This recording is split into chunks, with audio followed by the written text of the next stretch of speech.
YCP పార్టీలో కీలక సభ్యుడిగా ఉన్న విజయసాయి రెడ్డి ఇట్లాంటి వాళ్ళ పెద్దలు కూడా రాజకీయాలకు దూరంగా ఉంటున్నారు. అది ఇలాంటి సమయంలో దానికి ఏముంటుందండి, ఎవరి ఇష్టాలు వాళ్ళకు ఉంటా అంటే దానిలకు ఇదేం చెప్పడం లేదు. ఇప్పుడు నేను సింపుల్ థింగ్ చెప్తాను. ఈ సిస్టంలోకి వచ్చిన రాకముందు సాయిరెడ్డి అనే వ్యక్తి జగన్మోహన్ రెడ్డికి సంబంధించి లేకుంటే వాళ్ళ కుటుంబానికి సంబంధించి ఒక ఆడిటర్. ఆయన జగన్మోహన్ రెడ్డితో పాటు కేసులో ఇరికిచ్చిన తర్వాత పోయినాడు. సరే నేను పోయినాను కాబట్టి నేను జగన్మోహన్ రెడ్డితో సేల్ కావాలనుకున్నాడు, వచ్చినాడు, అయిపోయింది. గవర్నమెంట్లోకి వచ్చినాడు, పోయినాడు, రాజ్యసభ 2 సార్లు తీసుకున్నాడు. ఇప్పుడు నేను చాలా చోట్ల చెప్పాను, తన మీద కానీ దానిలో కుటుంబం సభ్యుల మీద కానీ కొన్ని ఆరోపణలు వచ్చినాయి. మేబీ ఈ పాలిటిక్స్లో నేను తట్టుకోలేనేమో అనుకున్నాడేమో. సో అతను సైలెంట్గా క్విట్ అయిపోయినాడు. రాజ్యసభ సభ్యులు పదవి ఉంది కదా, ఉండి కూడా ఇప్పుడు రాజీనామా వద్దనుకున్నాడు. తన మీద పడుతున్న బరువు అలాంటిది. దానికి ఏం చేసే కదా, తన మీద అంత భారం ఉందేమో మనకు తెలియదు కదా. నాకు పెద్దగా సాయిరెడ్డితో అటాచ్మెంట్స్ కూడా తక్కువే. సో మేబీ జగన్మోహన్ రెడ్డి గారికి ఆయన ఏం చెప్పినాడో ఏమో తెలియదు, వెళ్ళిపోయినాడు. సో సార్ అతన్ని గౌరవించినారు, అతన్ని పైకెత్తుకున్నారు, అతను చెప్తే కార్యకర్తలు విన్నారు, లేకుంటే లీడర్లు విన్నారు అంటే అతను జగన్మోహన్ రెడ్డితో ఉన్నాడు అని అంతే. Jaganmohan Reddy without Jaganmohan Reddy Vijayasai Reddy only auditor. నువ్వు చెప్తున్న రాజ్యసభ ఉండదు, ఇంకోటి ఉండదు.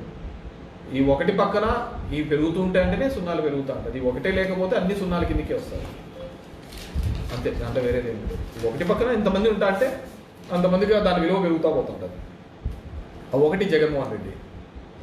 దానికంటే మీకు జగన్మోహన్ రెడ్డి అనే వ్యక్తి సిస్టంలో చాలా దానిలకు జరుగుతున్న దాని మీద ఫైట్ చేసినాడు.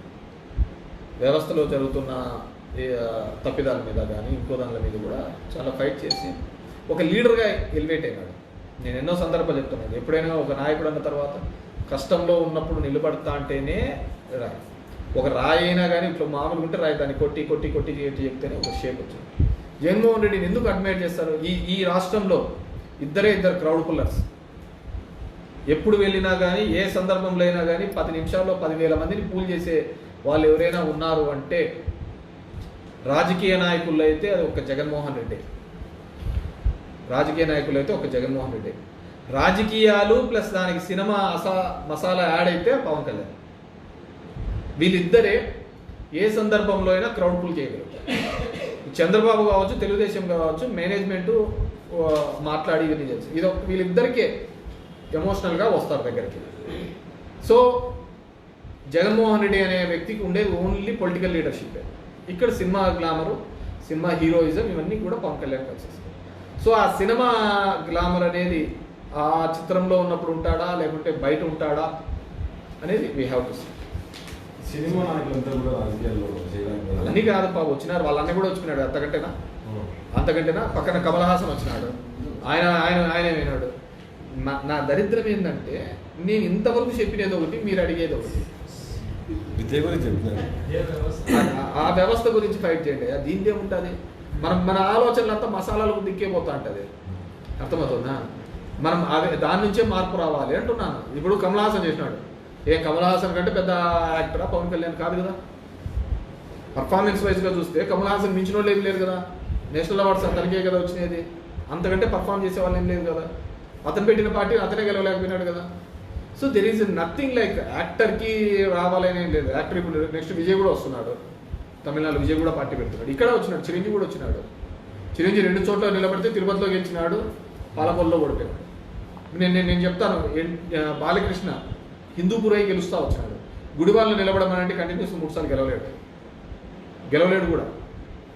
ఎందుకంటే మన వాళ్ళు కాబట్టి ఆ సౌత్ ఇండియాలోనే ఆ విధంగా ఉంటుంది. హీరోలు అంటే హీరోయిజం, హీరో అంటే ఒక దేవుళ్ళ కొలుస్తాం మనం. కొంపలో అన్ని బయట పెట్టైనా సరే ముందు దానిలో పోతా అంటారు. నేను ఇంతకుముందు రేవతి ఇన్సిడెంట్ చెప్పాను కదా. ఆ హీరోయిజం అనేది వాళ్ళ ఒక క్యారెక్టర్ మాత్రమే. ఆ క్యారెక్టర్ని ఏ విధంగా పండిస్తున్నారు అనేది ఇంపార్టెంట్. నిజమైన హీరోస్ ఎవరనంటే సామాజికంగా మనకి ఎవడైతే పైకి తీసుకొని వచ్చినాడో వాడే.